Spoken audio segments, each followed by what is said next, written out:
Insert a Class 10 memory card with a capacity between 32 GB and 256 GB. You will see the memory card icon in the top right corner.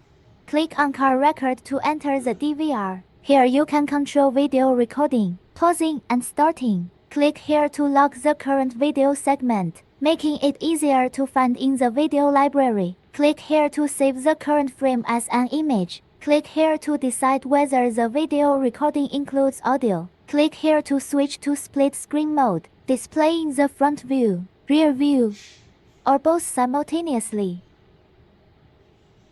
Click here to enter video playback and management. Here you can choose videos recorded by the dashcam or backup camera. Click here for multi-selection of videos, allowing you to delete them as needed. The recently logged video will appear here, making it convenient to access if you need to quickly log a current video due to any incident. This is the image saved from the recent frame, making management very easy.